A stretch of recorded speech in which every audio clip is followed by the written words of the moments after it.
안녕하세요. 이순복입니다. 반갑습니다. 예, 모두들 추석 잘 새셨지요? 예, 이제 정말 완연히 가을인 것 같아요. 해서 이 가을에 걸맞는 시를 하나 골라봤어요. 제목은 화석정입니다. 율곡이이가 8살 때 지었다고 해서 8세 붓이라고도 하는데요. 가을 기분도 나고 또 비록 3살부터 시를 쓴 신동이라고는 하지만 그래도 8살짜리가 썼다니 뭐 그렇게 심각할 것 같지도 않고 해서 가볍게 쉬어가는 의미에서 골라봤는데 막상 읽어보니까 또 그렇지가 않습니다. 예, 그럼 먼저 그 시 읽고 전체적인 내용부터 파악해보죠. 임정 추임한 소객 의무궁 숲속 정자의 가을 이미 끝났건만 시인의 상념은 끝이 없구나. 원수 연천벽 상풍 향일홍 멀리 흘러가는 강물은 하늘 다 푸르고 서리 맞은 단풍은 햇살 받아 불도다. 산토 고윤월 강한 만리풍 산이 하나의 둥근 달을 토해내고 강은 만리의 바람을 머금었건만 새콩 하처거 성단 모운중 하늘 끝 기러기는 어디로 가는가. 울음소리 저녁 구름 속에서 끊어지느나. 예, 어떠신가요? 일반적으로 이 시는 깊어가는 가을날의 그 풍경을 그린 시라고 읽혀집니다. 단풍이니 둥근 달이니 바람, 강물, 눈에 띄는 시어들을 보면 가을풍의 일색이죠. 예, 그렇게 읽혀지는 것도 당연하겠어요. 그러나 늘 말씀드렸듯이 그냥 쓱 보는 것과 까디 집어 보는 것은 좀 차이가 있죠. 사람들의 입이 오르내릴 때에는 뭔가 이유가 있을 거예요. 물론 그의 어머니가 신사임당이니 그녀가 좀 봐줬겠지 싶기도 하겠지만 그래도 좀 다른 면이 있습니다. 이제 시를 읽어보시면 아시겠지만 단순히 이 눈에 보이는 쓸쓸한 가을의 정경을 읊었다고 한다면 시의 작가가 서운해할 것 같아요. 이 시를 읽어보시면요. 한 인간의 일생을 시간별로 차례차례 순서대로 펼쳐 보인 것 같거든요. 마치 자서전적인 시랄까요? 천재성과 함께 좀 남다른 것이 보여요. 8살 꼬마가 자신의 미래를 예견이라도 한 듯이 살아생전의 행적과 거의 일치한다는 거죠. 말하자면 미래의 자신의 자화상을 시로 읊은 거예요. 해서 해석상 4줄의 이 사연을 그의 생애에 맞추어서 청소년기, 청년기, 장년기, 말년기로 이렇게 나누어서 해석해 보았습니다. 시의 형식은요. 5자를 한 구로 8개의 구로 구성된 오원유시고요. 그리고 우는 각 연의 끝자인 다할궁, 붉을홍, 바람풍, 가운데 중에서 종성인 이응을 운으로 마쳤습니다. 일전에 마마걸이라는 썸네일로 신사임당의 시인 그 사친 어머니를 그리며 라는 시를 올렸는데요. 이응자로 운을 맞춘 것이며 사임당 신씨의 그 쓸쓸한 분위기며 그 두 모자 간에 묘하게 닮은 부분이 눈에 띕니다. 그럼 나머지 이야기는 시 해석하면서 차차 하기로 하고요. 첫 번째 연, 그의 청소년기를 암시하고 있는 첫 번째 수연부터 시작해 보겠습니다. 임정추임한 소객 의무궁 숲속 정자의 가을 이미 끝났건만 시인의 상념 끝이 없구나. 그죠? 예, 임정 하면요. 임은 숲을 임자고요. 정은 정자 정자죠. 여기서 정자는 임진강이 내려다 보이는 화석정입니다. 예, 선생의 본가는요. 경기도 파주 율곡동이에요. 그래서 그 동네 이름 따서 호를 율곡이라고 하죠. 예, 그런데 이 율곡은 파주에서 태어나지는 않았습니다. 당시에는 우리나라 전통 고유의 혼례인 남기 여가의 풍습이 아직 남아있었을 때예요. 그래서 어머니 사임당 신씨는 친정인 강릉에서 율곡을 낳았고 또 그곳에서 율곡을 키웁니다. 이 사진이 이제 율곡 선생이 태어난 몽룡실이라고 하는데요. 사임당 신씨가 율곡을 가질 때 꿈에 흑룡을 보았다고 해서 몽룡실이라고 하고 또 태몽도 용이 보였다 해서 혈룡이라고 지었습니다. 그래서 율곡은요. 대나무가 울창한 이 강릉 오죽헌에서 6살까지 지내는데요. 당시에 그 아버지는 과거 시험 공부하느라 한양에 있었거든요. 그 살림을 그 친할머니가 돌봐주고 계셨는데 이 서울 친할머니가 돌아가십니다. 그러면서 이제 어머니 사임당이 강릉 살림을 접고 서울 살림을 맡아야 했기 때문에 이제 아이들을 데리고 본가인 파주로 오게 돼요. 그래서 신씨는 이 파주와 그 남편이 있는 한양 창전동과 또 호르몬이 계신 강릉 이 세 곳을 이제 돌아다니면서 지내게 되는데요. 이 시는 그때 파주로 왔을 때 화석정을 오가면서 지은 시입니다. 그 다음에요. 요 가을추죠. 이 가을은 오행상 쇠금에 속합니다. 금의 성격은 칼의 의미를 지녀요. 죽일 것은 죽이고 살릴 것은 살려서 겨울을 준비해야 한다는 의미예요. 예, 그러려면 꽤 근신스럽겠죠. 예. 그리고 이자는요. 이미 이자로 과거 시제에 쓰여요. 여기에 이제 늦을 만자가 붙어서 이미 늦었다. 그죠? 이 만자에는 늦을 만자의 뜻도 있지만 끝났다는 뜻이 있어요. 그래서 가을이 이미 끝났다입니다. 흔히 이 만자를 가을 분위기에 맞춰서 가을이 이미 깊었다고 해석하는데요. 이 뒷구를 보시면 무궁이라고 했죠. 예, 무궁 끝나지 않았다예요. 그래서 이 무궁과 대구로 끝났다고 해야 내용이 분명해지고요. 가을이 끝났다와 가을이 깊었다는 시간적인 배경이 다릅니다. 말하자면 가을이 깊었다고 하면요. 한 가을의 이미지죠. 예, 아직 가을이 진행되고 있다는 거가 돼요. 하지만 가을이 이미 끝났다고 하면 바야흐로 이제 겨울로 진입한다. 겨울로 들어간다는 시간적인 배경을 암시하고 있습니다. 그리고 장소를 봐도요. 이 정자라는 것은 가을이 끝나면 그 역할이 끝나는 거죠. 이미 이 숲속에 있는 정자에서 머물 이유가 없어집니다. 정자의 역할이 끝나는 거예요. 그리고 또 하나 작가가 말하는 이 가을의 이미지는요. 근심인데요. 이 가을추 아래에 마음심자를 넣으면 근심 숫자가 됩니다. 그래서 이 가을이 끝난 시점, 요 정자라는 곳에서 했었을 것 같은 근심이나 고민 혹은 사색 이런 것은 이제 끝난 거예요. 끝나야 한다입니다. 예, 이제 겨울이 오기 전에 이 정자를 떠나야겠죠. 예, 어려서 놀기도 하고 공부도 했던 이 정든 화석정을 떠나야 한다예요. 그런데 이 뒷글을 보시면요. 소객의 무궁이라고 했죠. 이 소자는요. 말맞자에 벼룩조자의 합자로서 괴롭다, 고민한다는 의미의 소자예요. 그래서 앞구에 근심을 상징하는 가을추와 통하는 글자고요. 또 이 근심을 상징하는 소자 뒤에 나그네 객자를 붙였죠. 고민하는 나그네. 이 나그네라는 것은 갈 곳도 없고 정처 없는 나그네였잖아요. 예. 그래서 이 소객 하면은요, 시인입니다. 예. 고민하는 갈 곳 없는 나그네, 시인이에요. 예. 작가 자신, 율곡 자신을 말하는 거예요. 그래서 선생은 자신을 시인이라고 칭하는 한편, 소자로서 근심 걱정 많은 사람, 객자로서 어디 정 붙일 곳 없는, 갈 곳 없는 사람이라는 자신을 상징하는 거죠. 그러니까 율곡 자신의 그 당시의 상황이 어떤 상황이었는가를 짐작해 볼 수 있는 시어가 이 소객이겠습니다. 여기에 무궁이에요. 가을도 이미 끝났으니 근심 걱정 사색 이제 그만하고 이 정자를 떠나서 그동안 근심한 결과를 실행에 옮겨야 할 때를 말하는데요. 여기서 무궁이라고 있죠. 상념이 끝이 없어. 생각이 끝이 없어. 예. 여전히 머리를 쥐어뜯으면서 근심 걱정하고 있다 해요.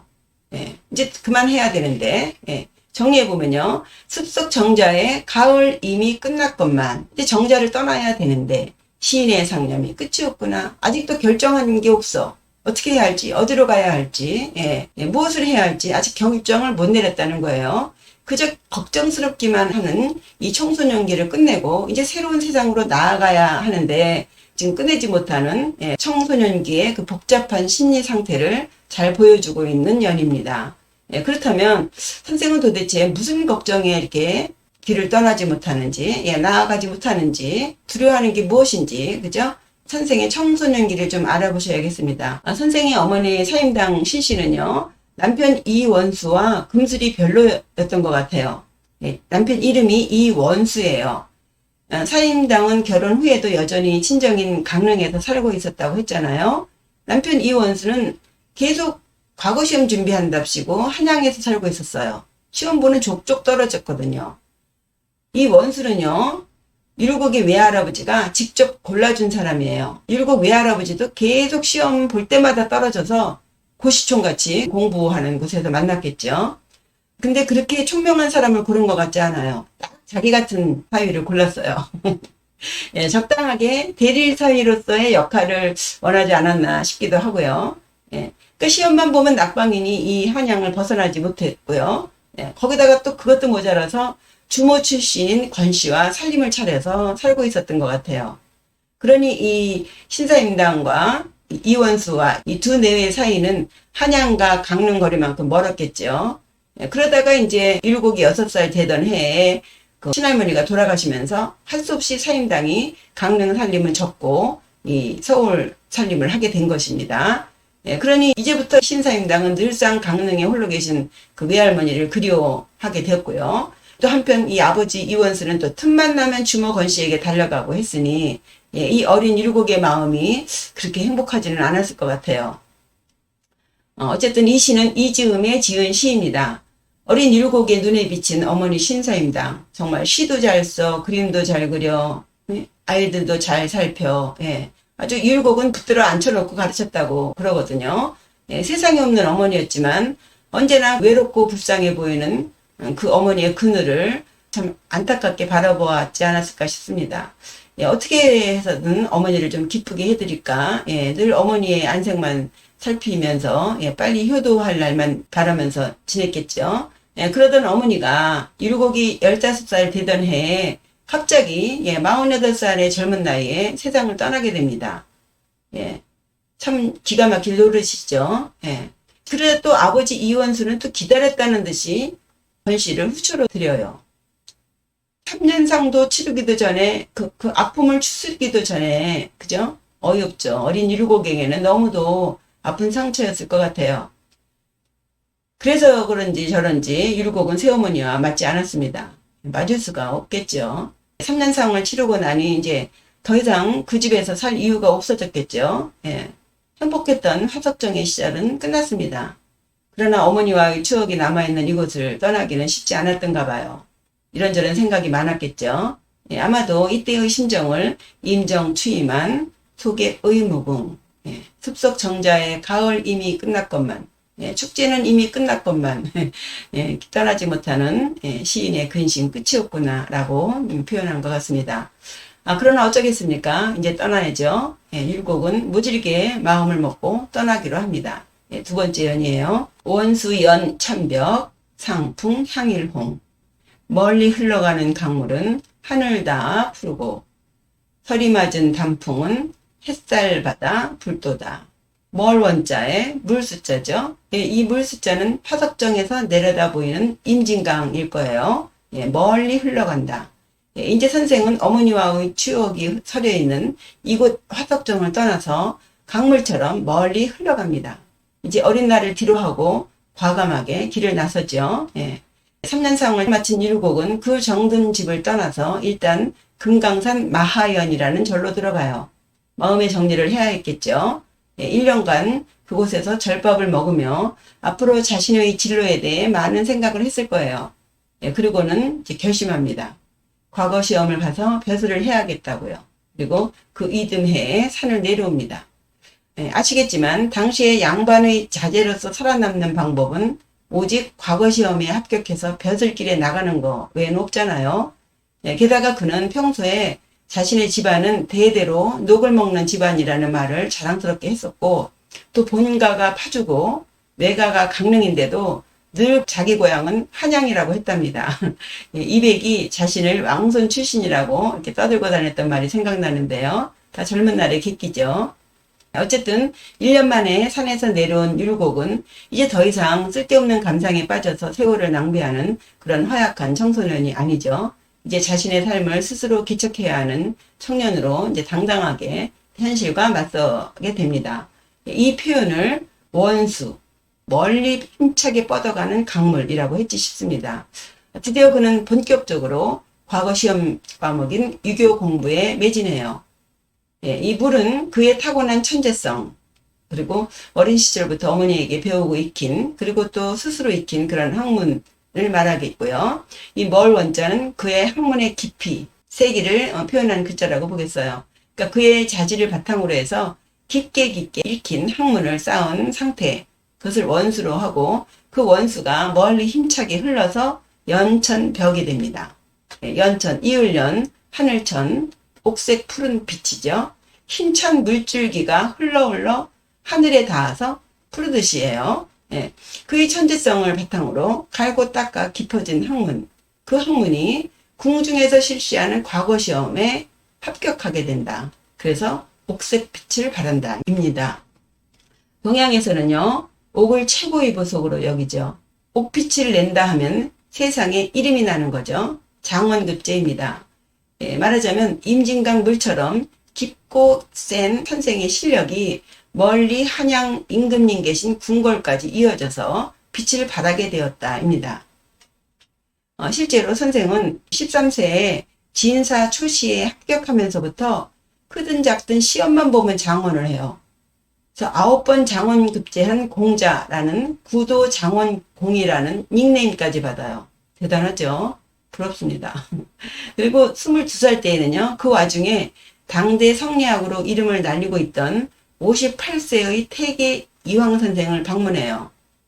그래서 그 태계로부터 자신의 공부를 체크하기도 하고 인정도 받습니다.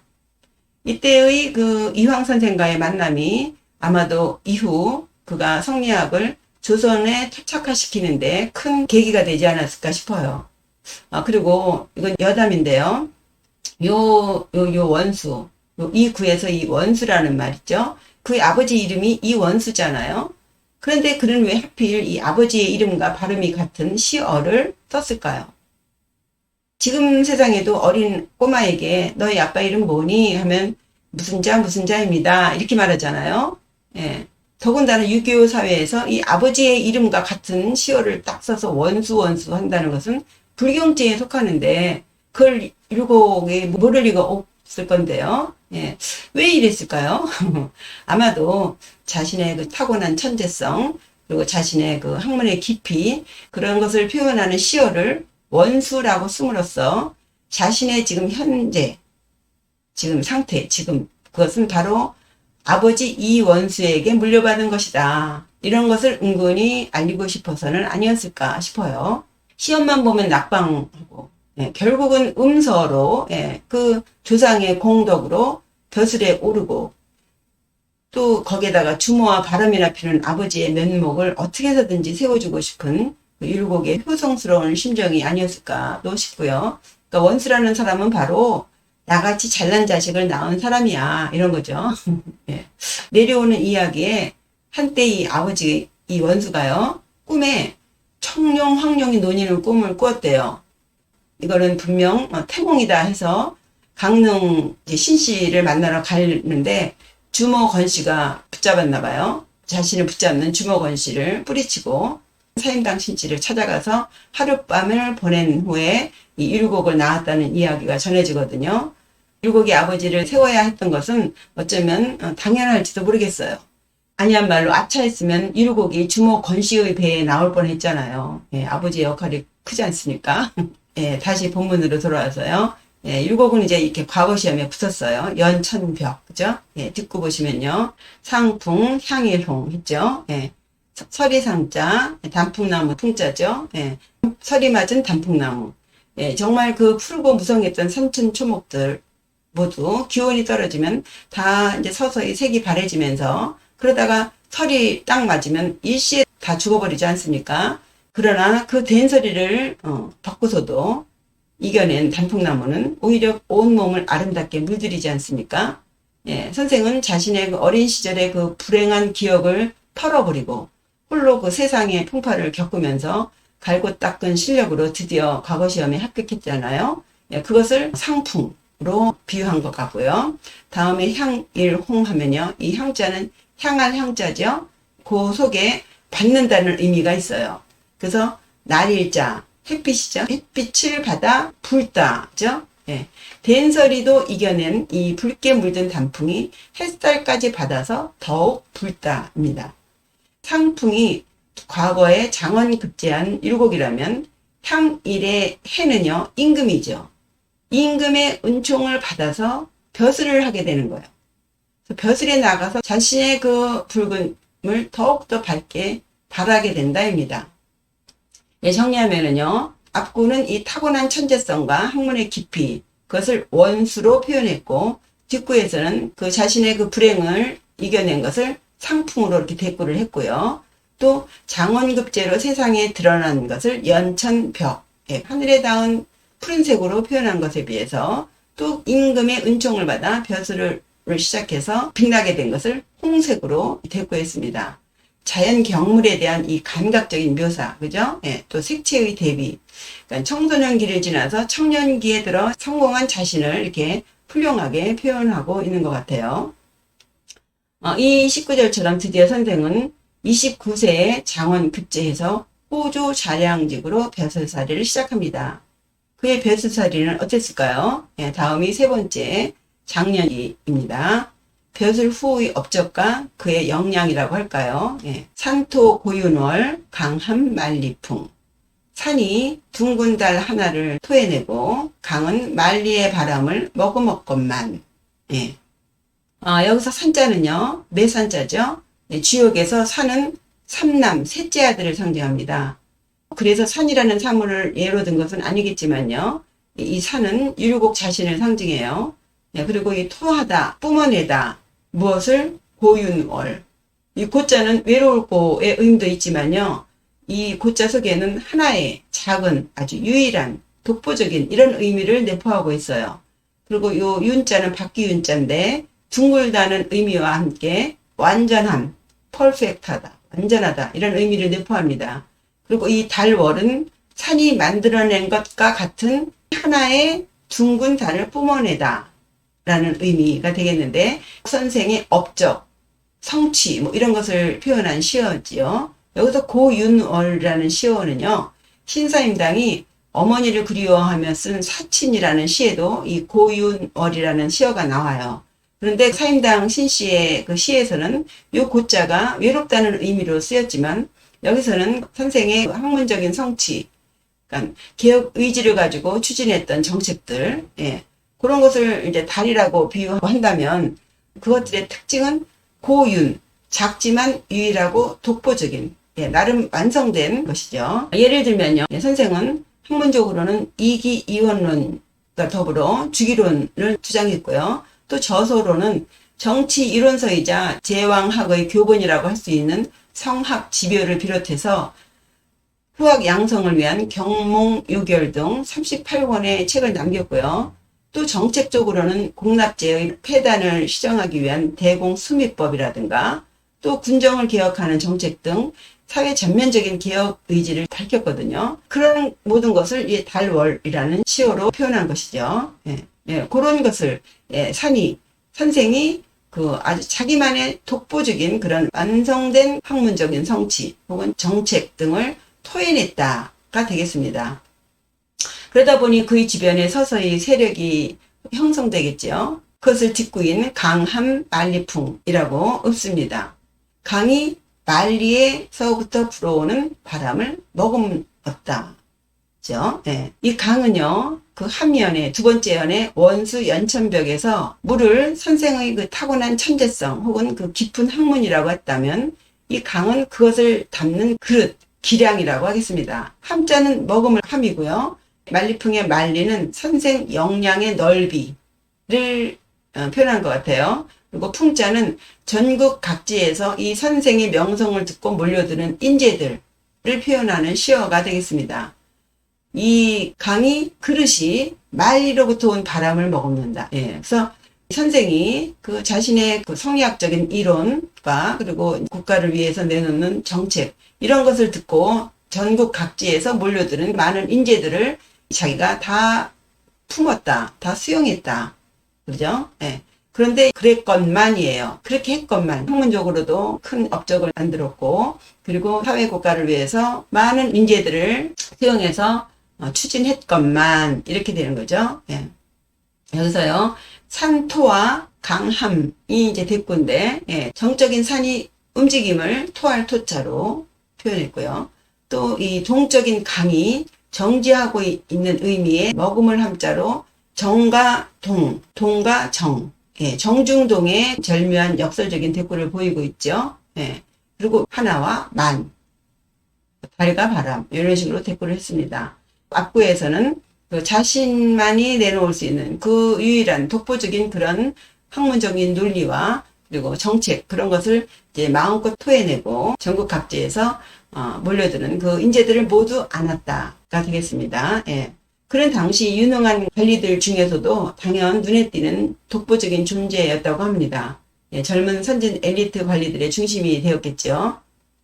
또 주기론자로서 그 혈통적으로 정통성이 없는 그 선조의 그 자리를 인정해 줌으로써 그 선조의 총애를 받아서요, 그 사회 전반적인 그 개혁을 주장하고 나서죠. 선생의 인생에 있어서 최고의 절정기가 아니었을까 싶어요. 그런 일련의 그 작업 중에 그 첫 번째 작업이 을사사화에 연루된 관리들을 공신에서 제외시켜야 한다는 것이었어요. 그런 수십 번이나 상소를 내므로써 끝내 그 구공신들을 몰아내기도 했고요. 또 36세 때에는 청주 목사로 있으면서, 목사라면 지금의 시장입니다. 예, 민생개혁 차원에서 향약을 추진해서 그 마을 주민들을 교화시키기도 했고요. 또 학문상에 있어서는 그 태계 이황을 중심으로 하는 영남학파와 업계를 나란히 하는 기호학파를 형성해서 태계와 함께 그 조선 성리학의 거두로 자리 잡습니다. 이러한 그의 업적과 만인을 수용하는 그 활약하는 모습, 이것을 이 세 번째 경련의 산토 고윤월 강함 만리풍이라고 묘사한 거죠. 그런데 이 모든 그의 업적과 활약들이 시간이 지나자 서서히 그에게 화살로 되돌아오게 됩니다. 예를 들면요, 선생이 그 을사사화 공신 취소 정책을 주장함으로써 벼슬은 물론이고 땅과 노예들 다 빼앗긴 그 구공신들이 서서히 등장하게 되면서 율곡을 공격하는 거죠. 그리고 또 애초에는 그 학문상의 학파였던 그 영남학파와 기호학파가 점점 정권을 차지하기 하기 위한 붕당으로 변질됩니다. 그러면서 동인과 서인으로 갈라지더니 율곡을 중심으로 뭉친 서인의 위세에 움츠려 있던 그 동인들이 훈구 세력들과 결탁해서 조정에 복귀합니다. 그러면서 서인들을 이제 서서히 이제 다 작사를 내는 거예요. 게다가 여기에 이제 선생의 그 학문상의 그 뭐랄까요, 그 치열함이랄까요, 이런 것이 또 불을 지피는데요. 예를 들면 율곡은 그 동인의 거두인 그 이황의 그 이기 호발설, 이와 기는 서로 바라는 것이다. 예. 그것을 비판을 합니다. 그리고 서경덕이 주장했던 그 주기론은 또 너무 지나치게 도에 치우쳤다면서 공격하고요. 또 남명조식에게는 당신 자신은 깨끗할지 모르겠지만 학문상 실제로 체득한 주장과 견해가 없다. 예. 그리고 나라와 백성을 위한 방책도 없다면서 비판을 합니다. 당연히 그들의 문화상들이 모두 달려들겠죠. 이런 부분으로 이루곡 선생의 그 성격을 좀 짐작해 보면 재밌겠는데, 예. 어쨌든 여기에다가 또 동서 분쟁을 이제 화합시킨답시고 동인을 위로하면 또 서인이 등을 돌리고 서인을 위로하면 동인이 등을 돌리게 되는, 예, 이러면서 동인 서인 할 것 없이 모두에게 척을 지게 됩니다. 또 민생을 위해서 내세운 그 향야군요. 백성들 편에서 만든 고을별 자치 규약이긴 하지만 또 다른 한편으로는 살인들을 견제하는 정책이 되기 때문에 그의 동료들이나 후배들도 일시에 그에게 등을 돌리게 돼요. 참 어렵죠. 예, 결국 선생은 구세력과 동인 서인, 거기다가 또 살인들에게까지 밀리게 됩니다.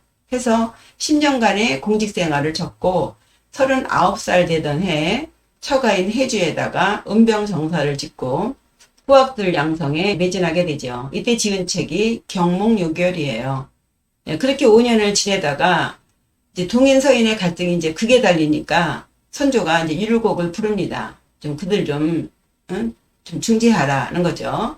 해서 다시 조정에 복귀합니다만 이미 선생에게 등을 돌린 그들을 다시 불러 모으기에는 좀 역부족이었던 것 같아요.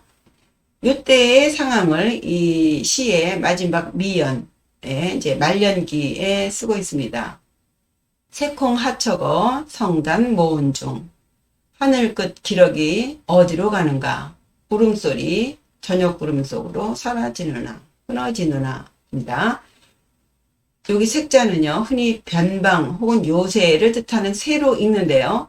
저는 막혔다는 의미의 색으로 해석하겠습니다. 그리고 홍자는요, 큰 기러기 홍자인데요. 혹시 연작 안지 홍복지지라고 들어보셨는지요? 제비나 참새가 어찌 큰 기러기나 백조의 뜻을 알겠는가라는 말인데요. 이 구절에서 보이듯이 이 홍자는요, 큰 선비를 말해요. 그래서 새콩하게 되면 사방이 길이 막힌 큰 선비, 즉 진퇴양난에 빠진 율곡 자신을 말합니다. 많은 정책을 내놓고 또 학문적으로 또 큰 성과를 내놓고 또 자기를 중심으로 많은 그 선비들이 모였건만 결국 새콩이 된 거예요. 예. 이도저도 못하는 그런 상태가 돼서 하처고 어디하 고처 갈 거 해서 어디로 가야 하느냐. 이러지도 저러지도 못하는 요 새콩 하처거는요. 어쩌면 선조의 부름을 받고 또 내가 정계에 나가야 할 것인가 이런 갈등에서부터 동인과 서인 사이에서 이도저도 못하는 입장 이런 상황에서의 고민 이것을 새콩 하처거 어떻게 해야 할까. 율곡은요. 돈영 부판사, 이조판서, 형조판서, 병조판서를 거치면서 동서의 갈등을 중재하려고 동분서주 했을 것이고 또 민생을 회복하려 백방으로 애를 썼을 거예요. 그런데 도무지 답이 나오지 않습니다. 동인 입장에서는 선생이 서인의 입장에서 당쟁을 조절한다고 적개심을 보일 것이고 서인들도 선생을 외면하는 지경에 이르렀죠. 결국 그 선생 스스로 동인 서인 모두를 축출하는 꼴이 됐으니 오히려 분쟁을 더욱더 조정한다는 오명만 남기고 끝나버려요. 이미 태계 이황 선생도 세상을 떠나셨고 모두가 등을 돌린 이런 상황에서 어떻게 움치고 뛸 수 없는 거죠. 안타깝습니다. 게다가 신여를 기울인 그 민생기업도 다 실패로 끝나고 3년간의 그의 노력은 모두 물거품이 되어버리죠. 그러한 상황을 이 마지막 뒷구인 성단 모운중이라고 표현하고 있어요. 성자는 소리성자죠. 단은 끊어질 단자. 소리가 끊어지다. 소리가 끊어진다는 것은 흉이죠. 소리라는 것은 울려 퍼져야 길한 것이죠. 어둡고 불길한 죽음의 냄새를 풍기고 있습니다. 모운중, 저녁 모자, 구름운자, 가운데 중자에서 저녁 구름 속으로 오리무중 같은 정세를 저녁 구름 속이라고 표현한 것 같아요. 큰 기러기의 울음소리, 단, 끊어지다. 저녁 구름 속에서 끊어지다. 혼란한 정세를 어떻게든 바로잡아 보려고 애를 썼건만 선생은 결국 과로로 갑자기 쓰러지십니다. 이후 관직을 사퇴하고 요양을 했지만 48세의 젊은 나이로 세상을 떠나죠. 이러한 그 도련한 죽음을 이 끊어질 단자를 넣어서 성단이라고 표현했죠. 아직 할 일도 많고 해야 할 일이 산더미 같은데 선생은 그렇게 허망하게 떠나버렸습니다. 서해 유성룡이 그의 죽음에 대해서 이인은 선견지명이 있고 충성스럽고 부지런한 의지가 있었으니 그가 일찍 죽지 않았다면 반드시 오늘날에 도움이 있었을 것이라고 했듯이 그가 조금 더 살으셨다면 조선의 운명이 좀 달라지지 않았을까 기대하는 생각도 드는데요. 워낙에 동인 서인 싸우는 게요. 지금 경상도 전라도 싸우는 거 민주당 국민의힘과 싸우는 거랑 하나 다를 게 없는 것 같아요. 참 안타까운 일이 아닐 수 없습니다. 율곡은 그렇게 갑자기 세상을 떠나면서 모든 뜻이 꺾여버립니다. 그런데 참 희한하게도 사인당 신씨도 48세에 돌연 세상을 떠났는데 정말 운명인 것 같아요. 두 모자 간의 인연이 참 깊다 싶습니다. 어떠신가요? 8세 소년이 쓴 시에 뭐 이렇게 선생의 행적을 갖다 붙였느냐라고 하면 뭐 할 말은 없겠으나 읽으면 읽을수록 마치 그 자신의 운명을 눈앞에 훤히 보고 쓴 것 같아서 정말 신통방통합니다. 해서 그가 주장한 10만 양병설부터 선생의 주변에 전해오는 이야기들이 그 김장생을 비롯한 그의 제자들이 그 자신들의 정권 유지를 위해서 조작한 이야기다라고 보기에는 좀 의문이 갑니다. 다행히 선생의 이러한 안타까움은 박정희 전 대통령이 율곡 사업을 추진하면서 새로이 부상하게 됩니다. 지금 나가는 화면이 박 전 대통령이 직접 쓴 화섭정이라는 글씨예요. 박 전 대통령은 선생의 10만 양병설과 관련해서 유비무한의 정신을 강조하며 다시금 그의 정신을 재종명해서 그의 이루지 못한 꿈을 부각시켰습니다. 예, 그럼 시 읽고 정리해보죠. 인정추임한 소객 의무궁, 숲속 정자의 가을 이미 끝났건만 시인의 상념이 끝이 없구나. 원수 연천벽, 상풍 향일홍, 멀리 흘러가는 강물은 하늘 다 푸르고 서리 맞은 단풍은 햇살 받아 불도다. 산토 고윤월 강한 말리풍, 산이 하나의 둥근 달을 토해내고 강은 말리 바람을 머금었건만 새콩 하처거 성단 모음 중 하늘 끝 기러기는 어디로 가는가. 울음소리 저녁 구름 속에서 끊어지누나.